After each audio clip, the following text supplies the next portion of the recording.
soccer or football in England is the be-all and end-all in terms of sports and entertainment. So everyone knows you. You know, everyone knows your name and everyone knows what you look like, and they know when you play bad and when you play terrible, and so it takes a strong character to balance that. And once you figure out that balance, life becomes a lot easier. I'm just a regular guy, you know. I don't get too caught up in all the hype of soccer, football, and you know, it's a job and it's something that I love to do.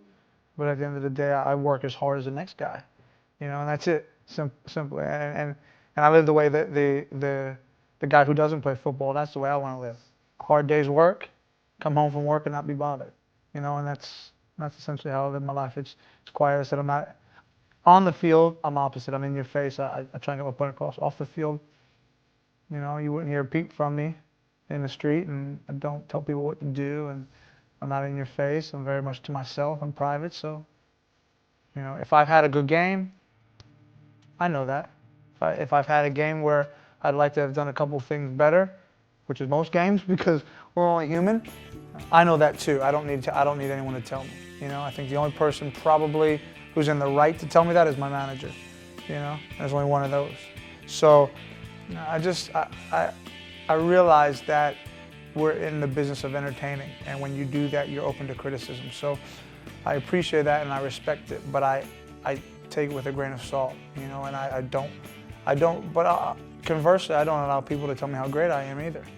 You know, I know where I stack up in terms of goalkeepers in the league, in the world, in my town. I know how I stack up, and I don't let anyone else determine that, only me. And I think that's a hard thing to do.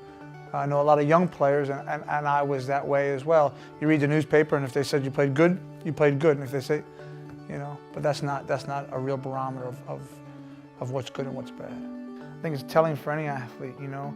We're the ones that have to go across the line and sweat and bleed and get dirt kicked in our face and give everything we have.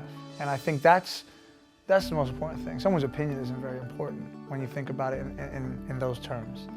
And so I don't know where that belief came from. I've got a really amazing mother who worked tremendously hard to look after my brother and I, and provide us the best possible life that she could as a single parent. And you know, you talk about working your fingers to the bone with very little reward.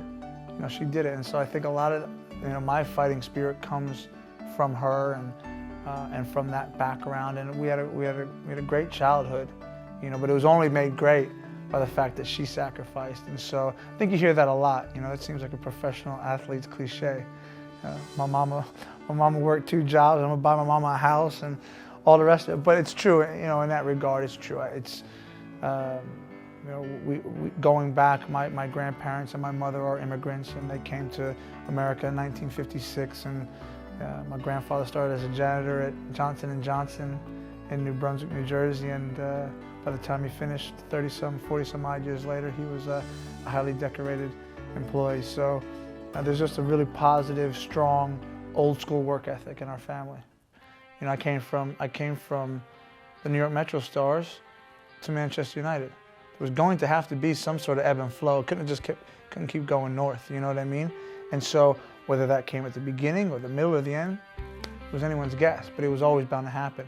And what I did from that was I was able to rebound, become a better goalkeeper, and go on to achieve what I feel are great things that I had planned or wanted to achieve. And so it's been such a positive experience for me all around.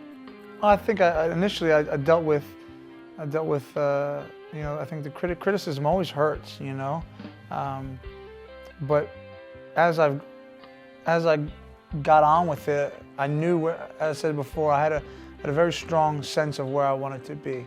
And one thing about me that has always been a huge positive in my character is that I've never ever lost belief in myself. I've always been willing to bet on myself. And that's not arrogance or cockiness or anything like that. It's just a simple fact that I know that if I go out and work as hard as I can and perform at the level I know I'm capable of, then that belief never wavered. This amazing journey that I've been on since I've been at Everton um, has been just that. It's been awesome. It's been amazing, and a lot of it is due to the fact that I'm at the right club. The fit has been incredible. They've given me back what I've given them tenfold.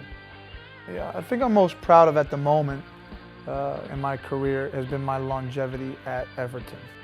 And there's a lot of singular moments that stick out in terms of cup triumphs and winning medals and certain games and World Cups and Gold Cups and FA Cups and all those great things. But I think my staying power and my longevity at Everton has been hugely influential in my own career and something that means a lot to me personally, and I hope that lasts for a very long time. This is home, you know.